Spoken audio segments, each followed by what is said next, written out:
à tous, à ceux que j'ai pas vus en écran, je vous salue. Et voilà, je suis très content d'apporter la parole qui est, selon Éphésiens, c'est une arme.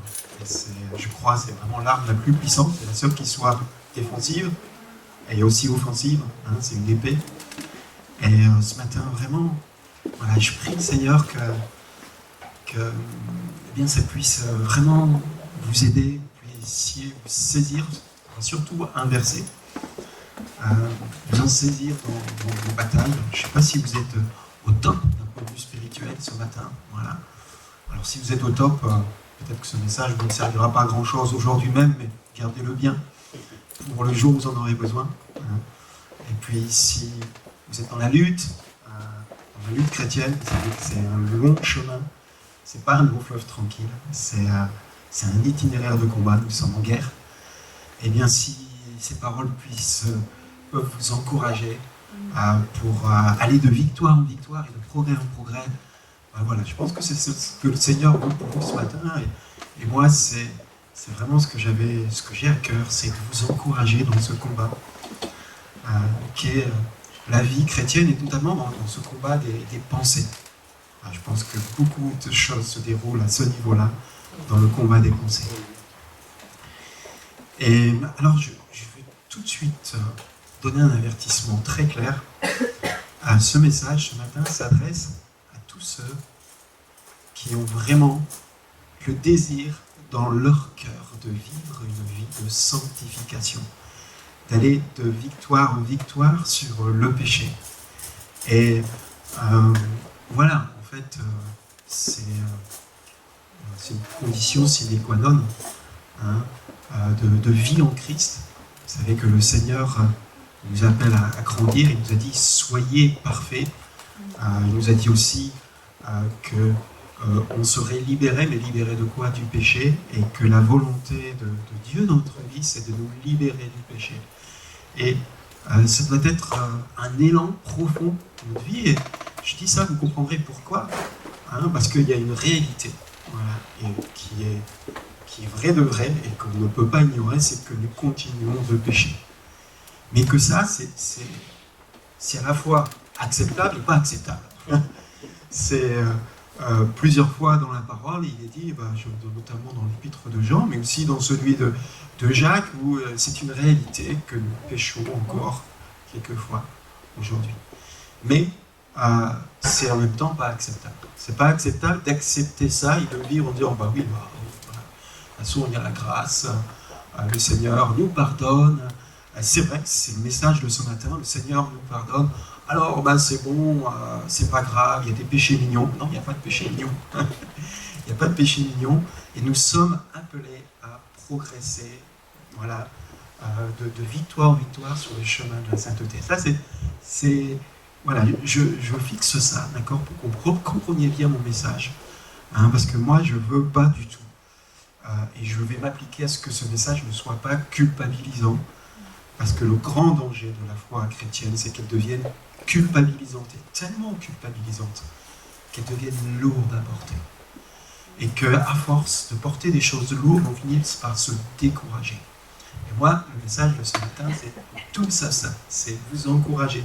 La fois dernière, j'ai apporté un message sur le désespoir, en disant que c'était une bonne chose, parce qu'au moins, quand on est désespéré, on n'a plus qu'une chose à faire, c'est tendre le bras vers le Seigneur, qui est là, qui nous tend la main, pour nous amener sur ce chemin de victoire qu'il nous promet si nous marchons en son esprit. Voilà. Et ce matin, donc, c'est un message d'espérance, de victoire que je veux vous apporter face à ce grand paradoxe que je viens de vous dire, c'est nous sommes amenés à ne plus pécher, mais nous péchons quand même. Et moi, personnellement, c'est quelque chose qui me turlupine beaucoup dans mon cheminement.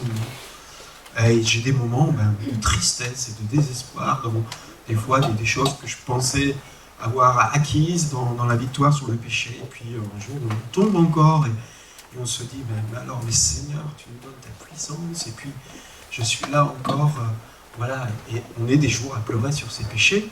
Et il faut remarquer que Jésus a dit « Heureux ceux qui pleurent sur leurs péchés ». Dans les béatitudes, comme « Heureux ceux qui pleurent », c'est sur leur péché, c'est ce que j'avais apporté la fois dernière. En sorte, aujourd'hui, c'est un peu la suite du message de la fois dernière, où il est question un peu de désespoir, de désespérance, des fois, dans ce que nous sommes réellement, hein, et pas ce que nous voudrions être. Et bien sûr, vous comprenez tout de suite que je vous amène un petit peu dans Romains 7, hein, si ceux qui connaissent un peu la parole et le passage de Romains 7 qui parle de ça.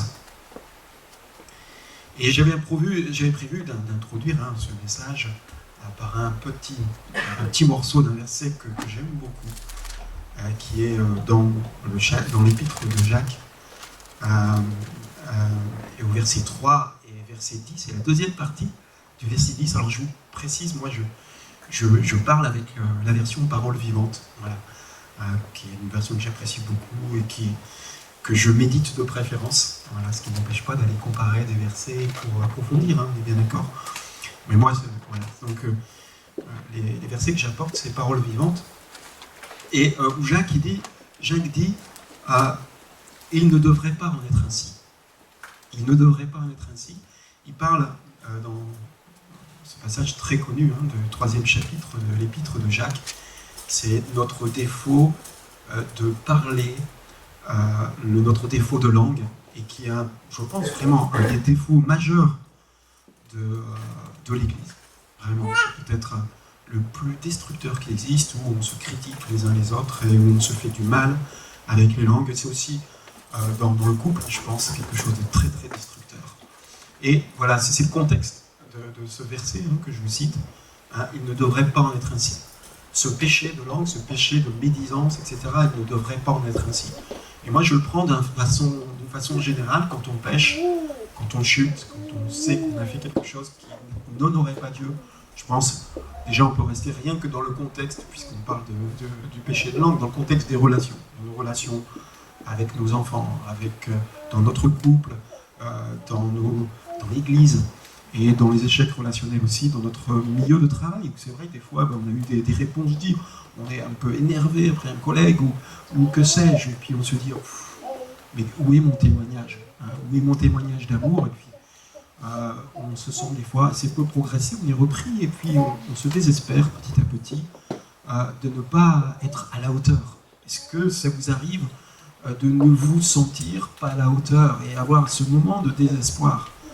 Il y a beaucoup de psychologues dans le monde qui disent que, eh bien, la relation, enfin la religion, vous savez qu'on n'aime pas trop ce terme, ça définit bien ce que ça veut dire, la religion chrétienne, hein, notre relation à Dieu, pour nous, hein, c'est une relation à Dieu, est quelque chose de très culpabilisant. Mais je crois qu'ils ont raison. Ils ont raison si on vit mal et si on comprend mal, hein, les tenants et les aboutissants du chemin. Jésus a dit, je suis le chemin, la vérité et la vie, et il y a un cheminement de progrès en progrès. Et si on comprend mal certaines choses, oui, c'est vrai, la religion chrétienne est très culpabilisante. Et croyez-moi, l'ennemi s'en sert. C'est son arme, je crois, principale, c'est la culpabilité, qui nous fait regarder à nous-mêmes au lieu de regarder à Dieu. On en parlera un petit peu, c'est une clé importante. Hein. Et voilà, alors c'est vrai, ça peut être très culpabilisant quand on voit, la fois dernière j'évoquais rien que l'épître de Pierre, quand elle décrit tout ce qu'on devrait être, mais la barre elle est là, c'est impossible à faire. Et ça évidemment, quand on constate nos limites et qu'on voudrait tellement honorer le Seigneur, de quoi vraiment désespérer, de culpabiliser. Et c'est vrai qu'on chante souvent, voilà, dans la louange, qu'on aime le Seigneur, etc. Et quand Jésus dit sa définition de l'amour, hein, dans Jean 14, 15, hein, si réellement vous m'aimez, vous appliquerez à suivre mes instructions. Alors oui, Seigneur, on est dans ce paradoxe, c'est vraiment un paradoxe. Hein, un paradoxe, attention, c'est pas une contradiction. C'est deux choses qui sont en opposition et qui révèlent une vérité plus profonde. Et on est dans ce paradoxe où on veut plaire au Seigneur, on aime le Seigneur, et puis on ne fait pas ce qu'il veut. Et ça décourage, ça fait souffrir les chrétiens. Et pourtant, il nous a donné des armes. Et il y a des vérités qui nous permettent de vivre ce paradoxe sans culpabiliser, et saisir cette vérité. Je vous parlais de Éphésiens 6 et l'arme de la parole. Il y a des vérités qu'on doit saisir et qui nous permettent de progresser. Je ne dis pas qu'à la suite de ce message, on va résoudre tous les problèmes de la vie chrétienne et que cette semaine, vous allez être victorieux dans tous les domaines. Il y a pas mal de chances que pour certaines difficultés que vous avez, certains péchés que vous avez, certaines tendances, je ne sais pas, à la colère, à la médiance ou le manque de foi, le manque de confiance en Dieu, dire mais moi, Seigneur, je veux avoir confiance en toi et regarde. Tous mes actes, je prie par exemple pour quelque chose de précis. Moi je me souviens à un moment, il y a 2 ans, j'étais très, très embêté parce que ma voiture n'était pas passée au contrôle technique. Et puis je dis voilà, et c'est à cause du problème de pollution, je dis ouais, Seigneur, tu t'occupes de ça, je te dépose ce problème, tu peux déposer les soucis, alors je te dépose ce souci. Et 10 minutes après, j'étais sur internet en disant mais comment on fait pour solutionner le problème, qu'est-ce qu'on fait pour décalaminer le moteur, etc., pour qu'il n'y ait plus de aller. Et puis je me suis dit, mais qu'est-ce que c'est ça? C'est un manque de confiance. J'avais confié au Seigneur, effectivement, je l'ai pris tout à fait autrement, via mon garagiste qui a tout solutionné, etc. Mais j'avais confié le problème au Seigneur, et puis alors on confie, on prie, et puis 10 minutes après, on s'aperçoit qu'on n'a absolument pas déposé le problème, et puis on est interpellé par le Saint-Esprit, normalement, en disant, mais j'ai pas su te faire confiance. Et il y a tellement de choses comme ça dans la vie que le cheminement, il est difficile et on a tendance à se décourager parce que, eh bien, on ne saisit pas certaines vérités. Et cette vérité, elle est dans un verset qui est Romains 6,6. Alors, vous vous en souviendrez peut-être, moi je fais un petit trait d'humour, mais pour que, moi je dis, vous savez, j'enseigne à des enfants de 6 ans et des fois pour qui se souviennent de quelque chose, je fais un petit trait d'humour. Et là, ça va être un trait d'humour du niveau, je m'intéresse à des adultes, j'en ai bien conscience, mais ça va être un trait d'humour ne soyez pas vexés, de niveau 6 ans. Et ben, je vais dire Romains saucisse. Voilà, comme ça, Romains saucisse, vous vous souviendrez que Romains 6,6, et que dans des moments où vous êtes en lutte et en contradiction avec ce que vous voudriez, vous aimez le Seigneur et vous voudriez suivre ses instructions et l'honorer dans votre vie, bien on va ressaisir ce verset de Romains 6,6.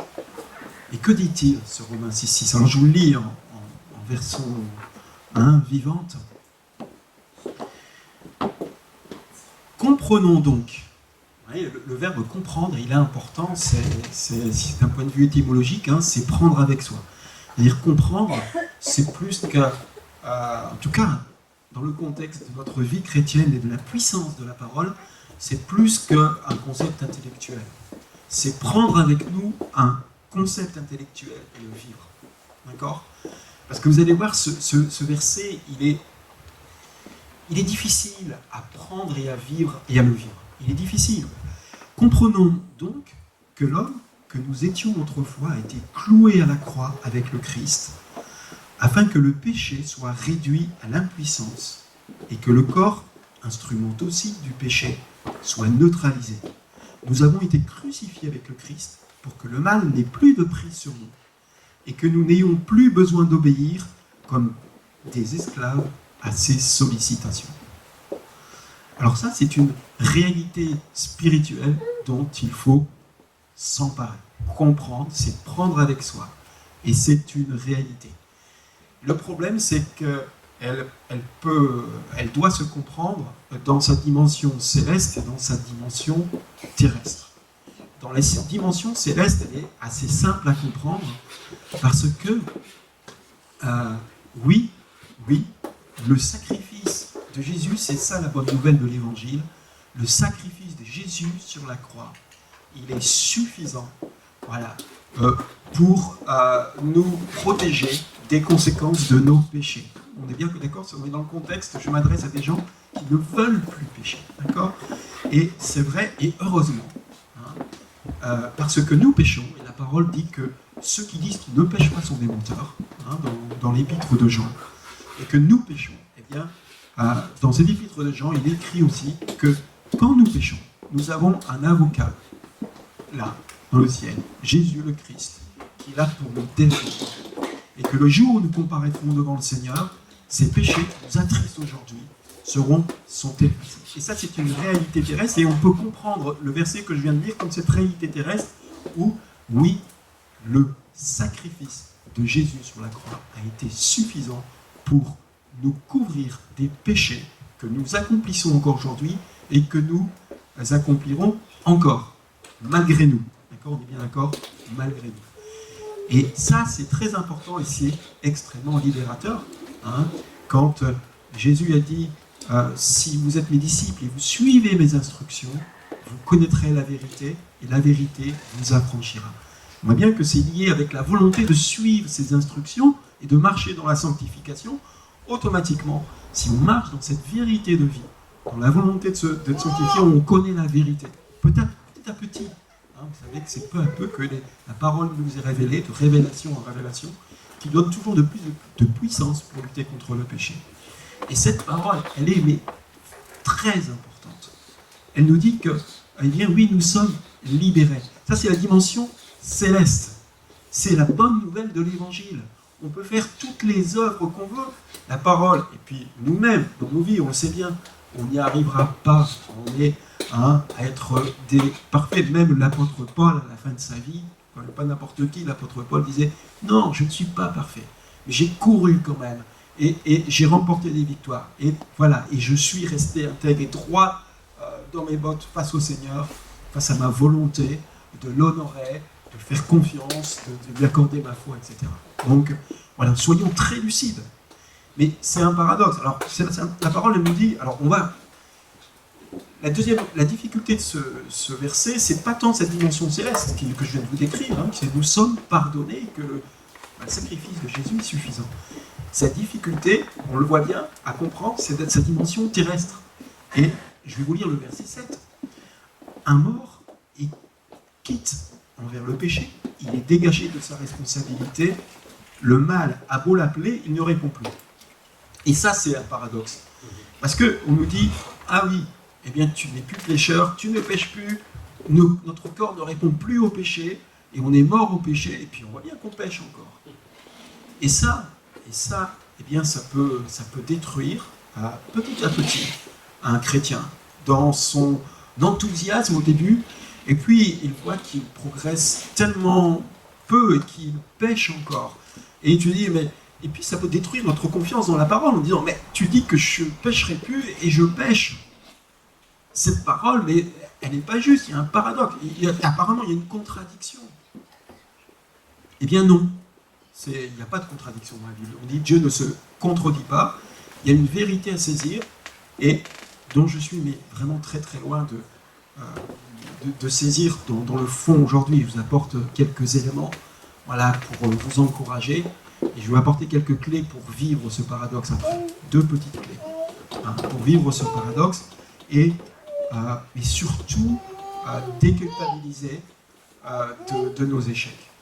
Je crois que c'est vraiment l'arme de l'ennemi que de nous maintenir dans la culpabilité de nos échecs. Alors donc, je viens de lire que il est écrit dans la parole que le mal a beau appeler le chrétien, il ne répond plus, il ne répond plus au péché. Or, nous voyons que nous péchons, et ce qui nous mène à un passage bien connu, qui est, franchement, moi, c'est tellement vrai, mais c'est pas mon préféré. C'est tellement vrai, on connaît bien, c'est le Romains 7.7, je vais vous lire quelques passages de Romains 7.7, où, voilà, le titre du paragraphe dans ma Bible en parole vivante, c'est « Écartelé entre le vouloir et le pouvoir ». On veut honorer notre Seigneur, on veut ne plus pécher, mais on voit qu'on n'en a pas la capacité, que des fois nous sommes dépassés, et que nous péchons malgré nous. Qu'est-ce qu'il est dit dans ce passage ? Nous savons que la loi a été inspirée par l'Esprit de Dieu.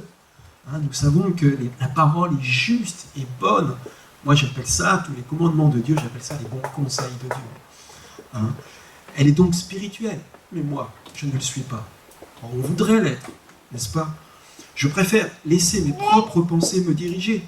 Et voilà pourquoi je suis comme un homme livré à lui-même, à la merci du péché, comme un esclave entre ses mains.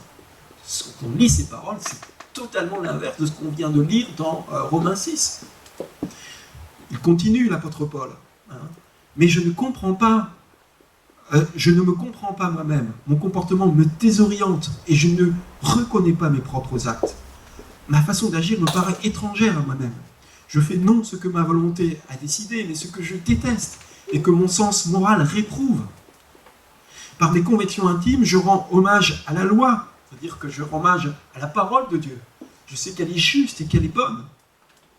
Mais mon être profond, mon être profond l'approuve et en reconnaît l'excellence. Mais c'est plus fort que moi. Je ne puis faire autrement. Le véritable acteur, ce n'est plus moi, mais le péché qui est installé à moi. Et là, on voit, ni plus ni moins, l'expression d'un esclavage, d'une prison. Or, le Christ, Jésus nous a promis la liberté.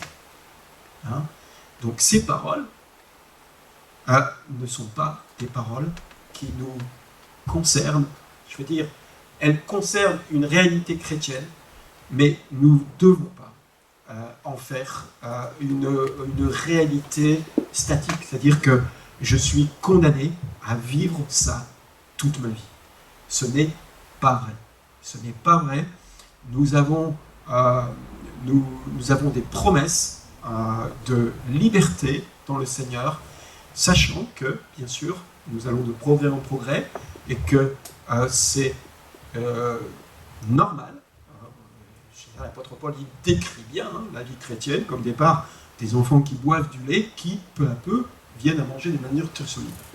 Et peu à peu, quand on saisit ces vérités, la bonne nouvelle, c'est qu'on a de plus en plus de puissance et qu'on remporte des victoires sur le péché. Et il ne faut pas garder ces paroles comme quelque chose, une fatalité. Si je vous dis ça, c'est parce qu'il y a des courants de pensée qui le pensent. Enfin, j'ai une Bible à noter, et voilà, celui qui est un théologien, hein, c'est pas n'importe qui, il connaît la parole beaucoup mieux que moi, mais il dit, ça, c'est la vie chrétienne. Et moi, je ne suis pas d'accord, je pense que ce théologien s'est laissé tromper par l'ennemi, et qu'il il a cru un mensonge de l'ennemi. L'ennemi qui dit, bah, de toute façon, tu es foutu, tu vas te pécher. Voilà, regarde, c'est marqué dans la parole.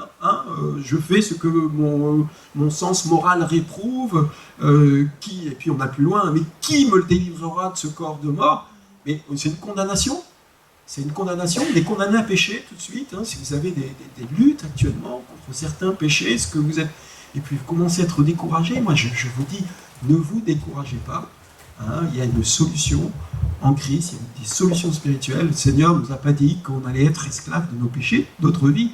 C'est tout à fait faux.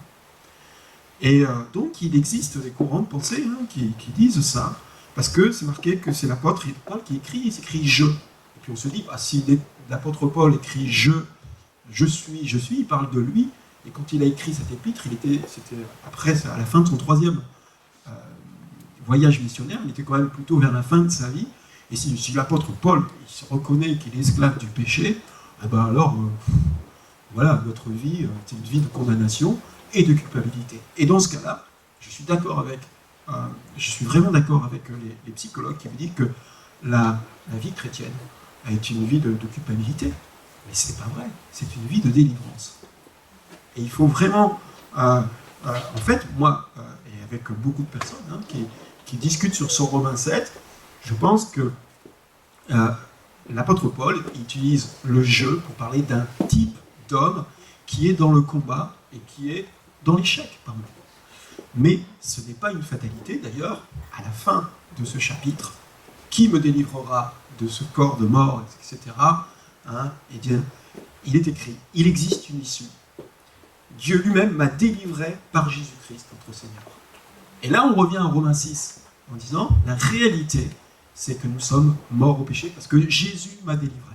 Il m'a délivré de façon céleste, et il m'a délivré dans un itinéraire de croissance spirituelle, dans ma dimension terrestre, où c'est vrai, je reconnais que je pêche, mais je vais remporter des victoires. Parce que le Seigneur est là, et si je m'appuie sur lui, si je vis une vie de l'esprit, peu à peu, eh bien, ces choses qui peuvent vous asservir, ces péchés dans lesquels vous retombez, eh bien, vous en serez libérés si vous marchez par l'esprit, bien entendu. Et moi, c'est ça, je vais vous dire, c'est un message d'espérance, un message d'incitation au combat. Si vous êtes découragé, ne vous découragez pas. Je l'ai vécu, je le vis, et je constate que j'avance de progrès en progrès. Alors c'est un combat volontaire, volontariste, contre le péché, mais ce n'est pas un combat qu'on mène par notre propre chair, c'est un combat qu'on va saisir dans la vie de l'esprit. Alors ça, on pourrait développer, ce serait vraiment un autre aspect, hein. De toute façon, on le prêche souvent, hein, vivre par l'esprit, et laisser tomber ces armes, hein. Je veux dire, j'avais prêché l'année dernière sur le désespoir. Ce qui est excellent, quand on est désespéré de nous-mêmes, c'est qu'on laisse tomber nos armes, qu'on laisse tomber nos illusions pour prendre enfin la marche par l'esprit et de saisir la main que Christ nous donne pour nous relever et remporter des victoires par la puissance qu'il met en nous. D'accord ? On a une puissance, c'est la vérité.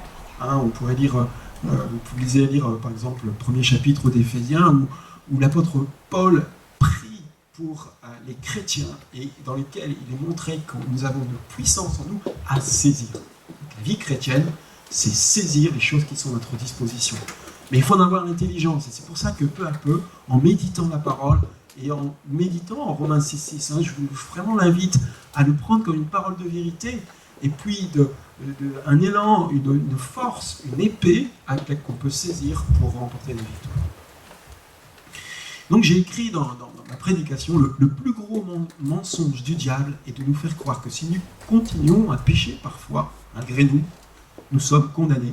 Nous sommes des chrétiens de seconde zone ou des condamnés à la culpabilité. Hein. Et voilà, c'est la tonalité de ce passage de Romains 7 que je viens de vous lire. Hein, passage où règne vraiment le désespoir, l'échec et la culpabilité. Et il y a une grande différence. Moi, j'ai vécu vraiment, je sais de quoi je parle, quand le Seigneur me reprend, j'ai vraiment vécu deux expériences dans ma vie assez récente. Quand le Seigneur m'a repris sur deux choses dont je n'avais pas du tout conscience. Et je peux vous garantir que j'ai ressenti un amour absolument incroyable. Et je pleurais sur mon péché, je pleurais sur mon péché. Mais en même temps, c'est un paradoxe, j'étais heureux. J'étais heureux d'avoir un Papa céleste qui me reprenait avec autant d'amour. Autant d'amour. Si vous êtes rongé par la culpabilité, vous pouvez être sûr que c'est la vie. Vous pouvez être sûr. Et c'est lancinant, c'est long, ça peut durer des mois, des années, etc. C'est pas le Seigneur. Le Seigneur, quand il nous convainc de péché, c'est très instantané. Et puis si vous l'aimez, je peux vous garantir que vous faites une très belle rencontre. Vous vous effondrez parce que vous êtes profondément attristé. Voilà. Et puis en même temps, mais il y a un amour. Un peu comme, j'aime tellement ce passage, dans, vous savez, la femme adultère, hein, où tout, elle est en menace de lapidation. Et Jésus dit à tous les gens qui voulaient lapider cette femme, il dit, allez-y, voilà, mais regardez-vous vous-même. Hein, si vous n'avez aucun péché, si vous n'avez jamais péché, lancez donc la première pierre. Tout le monde se regarde, et puis se dit, oui, hein, je ne sais pas, chacun va chercher, mais je suis sûr qu'il y avait l'esprit là qui travaillait les gens, qui nous voient. Ils sont tous partis. Et cette femme adultère, regardez quel amour il a repris cette femme. Il dit, voilà, tu as vu, tous tes détracteurs sont partis, tous ceux qui voulaient te lancer des pierres, tous ceux qui voulaient te tuer sont partis. Et elle a dit, mais quel est cet homme, quelle puissance, etc. Et quel amour. Et il lui a dit après, maintenant va et ne pêche plus. D'accord, ça, ne faut pas oublier à la fin. Il dit va et ne pêche plus. Et moi, j'ai ma pensée, je pense que ça s'est passé certainement comme ça, mais cette femme, elle a tellement rencontré l'amour de Jésus qu'elle a eu de puissance en elle pour lutter contre son péché et ses faiblesses. Parce qu'elle avait... Et le Seigneur reprend avec amour. Et si vous êtes sans arrêt dans la culpabilité, faites attention, c'est une grande arme de l'ennemi que de nous faire lanciner dans nos... Voilà. Alors, bien, c'est bien. Voilà, donc, ne pas croire que des péchés contre lesquels vous luttez c'est quelque chose sur lequel vous êtes enfermé toute votre vie. C'est tout à fait faux. Et alors, je voulais comme deux petites clés pour conclure ce message.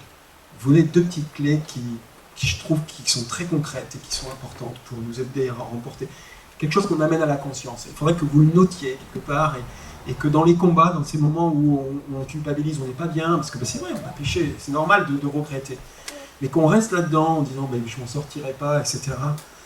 Deux petites choses psychospirituelles qui sont aidantes, en fait. Moi, j'aime bien le mot psychospirituel, parce que je sais que dans les églises, on n'aime pas le courant psychologie, etc., mais il faut bien comprendre que l'origine du mot âme, ça vient de psyché en grec, et psyché, ça vient le psychisme, d'accord? Le Seigneur nous a créé un psychisme, avec notre âme qui est tripartite, qui a la volonté, l'intelligence et les émotions. Ça, c'est très important. Et tout ça, c'est notre être, c'est notre vie intérieure, c'est ce que nous sommes, d'accord? Après, il y a le corps, ok? Puis il y a l'esprit qui agit sur notre âme. Et si on laisse l'esprit agir sur notre âme, il va agir sur notre volonté, notre intelligence et sur nos émotions. Ça, c'est super important de comprendre ça. Et alors, je sais plus pourquoi je parlais de ça. Alors, psychospirituel, c'est qu'il faut prendre la réalité que nous sommes des êtres psychiques. D'accord ? Et la spiritualité, c'est l'esprit, quand on reçoit l'esprit, qui va venir agir sur notre psychique. C'est pour ça que je dis ça, psychospirituel. On fonctionne, on a tous un psychique qui fonctionne de la même façon, avec une histoire différente, etc., mais qui fonctionne de la même façon. Il y a des grandes vérités sur le fonctionnement, parce que nous les avons créés tous de la même façon. Et alors, qu'est-ce qui arrive quand nous péchons souvent, on a tendance à se focaliser sur nous. Voilà. Et c'est une erreur spirituelle. Et je pense que la culpabilité, le mécanisme de culpabilité, nous ramène sur nous, sur nos faiblesses, sur nos échecs, sur nos manquements, et nous empêche de sortir de cette sphère carrément mortifère. Quand nous avons chuté, le Seigneur nous demande une chose, c'est demander pardon. Ça prend très peu de temps. Demander pardon, ça prend très peu de temps. Et à ce moment-là, il se passe quelque chose, que quand on demande pardon, les yeux devraient se lever vers le ciel pour rendre grâce à Dieu, ce qu'il a fait sur la croix il y a 2000 ans pour nous, et que notre péché, que nous regrettons, il est pardonné. À ce moment-là, il faut arrêter de macérer nos manquements, notre incapacité, etc. Et c'est souvent dans l'échec, vraiment une arme de l'ennemi, c'est de nous faire penser qu'à nous-mêmes, de nos échecs, de je n'y arriverai jamais, de je ceci, de je cela, c'est pas compliqué. La phrase va commencer par je. Nous sommes, il faut sortir de ça. Et il faut changer le je par le tu du Seigneur. Seigneur, ok, j'ai péché, ok, voilà, c'est ça le je. Je te demande pardon. Ok, maintenant Seigneur, tu es tout puissant. Maintenant Seigneur, tu m'as pardonné. Maintenant Seigneur, je refuse de macérer dans ces pensées culpabilisantes. Je te l'ai déposé. Je te demandé pardon. Ton pardon est suffisant, il est surpuissant. Ce qui s'est passé à la croix, c'est une bombe atomique et c'est surpuissant. Et je refuse de macérer. Alors je veux saisir ta grâce. Et par ta grâce, je veux renouveler mon âme. Vous savez, mon âme, pourquoi t'as battu mon âme? D'accord? Et c'est qui parle d'une réalité psychique et de dire oui Seigneur, je ressaisis ta main. Tu es tout puissant. C'est fait. Voilà, je te demandais pardon. Maintenant, on marche en nouveauté de vie. Et puis, louer le Seigneur. Tu es extraordinaire. Tu m'as sauvé. Tu m'as pardonné. Tu as donné ma vie, etc. Vous voyez, quand on est dans l'échec, on a tendance à dire je fais pas, etc. De sortir, voilà, c'est une astuce psychospirituelle. Moi, j'ai traversé l'épreuve difficile d'un divorce il y a peu de temps. Et je me suis fait accompagner par une psychologue chrétienne. Voilà. Mais ceci dit, il peut y avoir On n'a pas rentré dans ce débat. Mais, et puis, bon, en fait, le but du jeu, c'était pour passer le cap, hein, parce que c'était trop difficile pour moi. Et j'ai besoin d'aide. Et vous savez, on va surtout là-bas pour parler, pour épancher son cœur. Et puis, voilà. Et je parlais de mon métier, entre autres. Et j'avais vraiment quelque chose qui m'embêtait dans mon métier.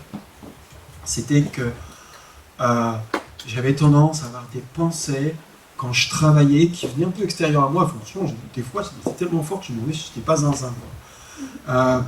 Comme quelqu'un qui me regardait toujours en me disant mais est-ce que tu travailles bien, est-ce que ce que tu fais c'est bien, et ça me venait m'envahir. Je parlais de ça j'ai besoin qu'elle me rassure.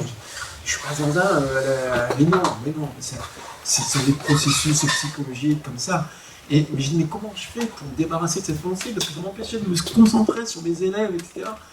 Il dit de toute façon c'est simple, plus vous allez lutter contre ça, plus vous allez penser à ça, plus vous avez de puissance à ça. Et il faut le remplacer par autre chose.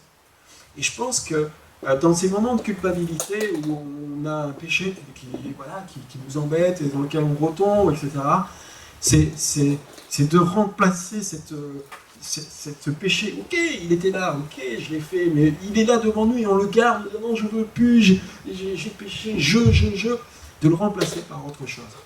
Et je pense que eh bien, on peut faire ce processus, remplacer le je suis pécheur. D'abord, c'est pas vrai, on n'est plus pécheur, vous savez. Nous sommes des gens qui ont été rachetés du péché, qui péchons parfois. C'est une nuance, on ne va pas développer, mais quand on entend des fois des chrétiens qui disent « Ah, je suis pécheur », etc., c'est des gens qui macèrent dans leur péché. D'accord ? Et non, on a été rachetés du péché. Nous sommes des êtres nouveaux.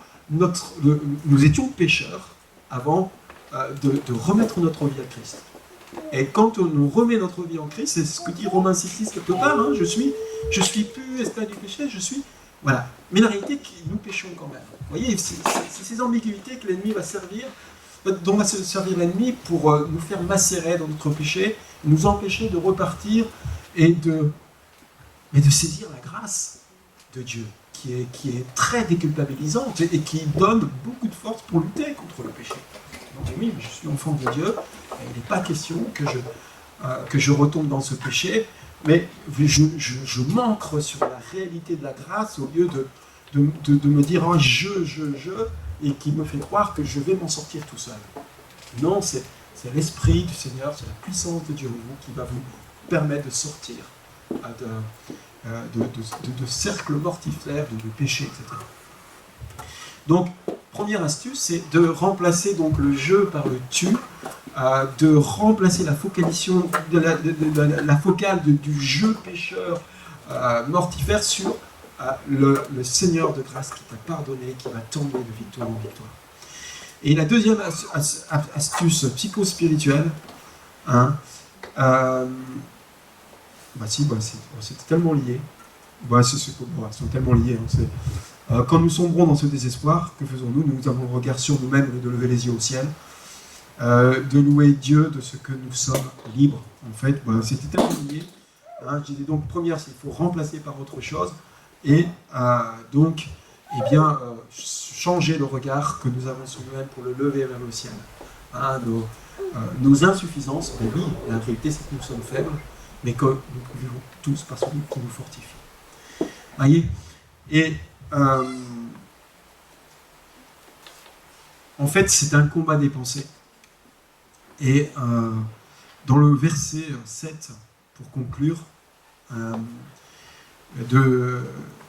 dans le verset 14 de Romains 7, en fait, hein, il est écrit quelque chose qui est une clé hein, qu'on connaît. C'est voilà, dans la deuxième partie du verset 14, c'est marqué « Je préfère laisser mes propres pensées me diriger ».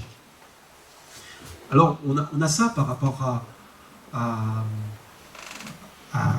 au péché en général, hein, où quand on pêche, on laisse nos propres pensées nous diriger, mais on a ça aussi dans le combat spirituel où on est dans la défaite, on laisse nos pensées mortifères nous diriger. Eh bien non. Je crois que vraiment il y a là ce que nous demande le Seigneur, si on doit faire des efforts, c'est bien diriger nos pensées vers le ciel plutôt que vers nos incapacités. Et vous savez à quel point le combat des pensées est phénoménal et important. Et je crois que même que c'est le nerf de la guerre de la vie chrétienne, c'est le combat des pensées. Et ce matin, je vous invite voilà, dans ces moments de difficulté, de culpabilité, à lever les yeux vers le ciel et sans changer vos pensées de culpabilité en pensées de grâce. Et de gagner ce combat. Mais pour gagner ce combat, il faut qu'il vienne à la conscience. Et c'est le but de ma prédication ce matin, c'est de vous amener à la conscience ça. Cette habitude mortifère que nous avons de macérer dans nos péchés. Et à la place remplacée par la grâce qui nous libère. Il y aurait beaucoup de choses à dire, hein. Je vais m'arrêter là. Il y a, dans Romains, il expliquait beaucoup de choses pour rendre ce que je suis en train de vous développer encore plus puissant, mais voilà, je vais arrêter là. Et je vous encourage vraiment à ne pas à mettre comme un... Vous savez, quand il n'y a plus d'huile dans le moteur, il y a un petit voyant qui s'allume, voilà, un voyant rouge en disant T2. Et quand vous restez trop longtemps dans la culpabilité, il y a un voyant rouge qui doit s'allumer et qui dit mais là je macère dans le jeu au lieu de lever les ciels vers le Dieu. Voilà, Seigneur, je saisis ta main. Et la vie chrétienne, c'est ça, c'est saisir tout ce qui est à notre portée. Mais pour ça, il faut gagner le combat des pensées, parce que si on ne gagne pas le combat des pensées, ça va nous empêcher de saisir ce qui est là, qui est toutes ces bénédictions et toutes ces victoires qui sont à notre portée. Voilà, et je veux vraiment vous encourager à ça. C'était l'objectif de ce message ce matin, de ne pas sombrer dans la culpabilité, le désespoir, et de vous dire que oui, il y a une issue, et que le Seigneur a tout prévu. Il faut saisir ce qui est dans la parole, retournez à Romains 6,6, méditez-le, prenez-le comme étant une vérité. Il y aurait beaucoup de choses à dire, hein. J'avais une deuxième partie de ce message, mais je savais que ce serait trop long après. Voilà, Seigneur, merci. Merci, Seigneur, parce que c'est vrai que tu nous demandes, tu es un Dieu exigeant. Tu es un Dieu 3 fois saint. Tu es un Dieu qui veut tellement le meilleur pour nous. Parce que tu sais que le jour où nous obéissons à ta parole, nous serons heureux. Et que le jour où nous obéissons à ta parole, et quand nous obéissons à ta parole, nous sommes libres. Nous remportons des victoires et nous sommes libres. Et ce que tu veux, c'est notre liberté de t'aimer, liberté d'aimer ceux qui nous entourent, Seigneur. Et que c'est le péché qui nous empêche de t'aimer, c'est le péché qui nous empêche d'aimer ceux qui nous entourent, Seigneur. Et Seigneur, voilà, devant toutes ces exigences, ce cheminement difficile, tu le sais, Seigneur. Tu nous as dit que te suivre nous donnerait un joug, Seigneur, et que nous mettrait un joug. Mais tu nous as dit aussi que ce joug, eh bien, il était léger, il ne serait pas trop lourd, Seigneur. Et ce matin, Seigneur, je te demande que ton esprit se connecte avec l'esprit de mes amis chrétiens, là, Seigneur, pour leur remonter le moral, s'ils n'ont plus le moral, pour leur dire cette vérité, c'est que quand on marche avec toi, on va de victoire en victoire, et que tu as tout accompli sur la croix, que tu es un Dieu de grâce, que tu es un Dieu qui pardonne, que tu es un Dieu, que ta nouvelle est une bonne nouvelle, que l'évangile est une bonne nouvelle, Seigneur. Que nous ne sommes pas des religieux condamnés à rouler une pierre comme Sisyphe dans son mythe vers une montagne et puis arriver épuisé en haut et de relaisser tomber cette pierre et toujours recommencer. Mais que tu es un Dieu qui nous emmène par ton esprit de victoire en victoire. Gloire et louange à toi, Seigneur.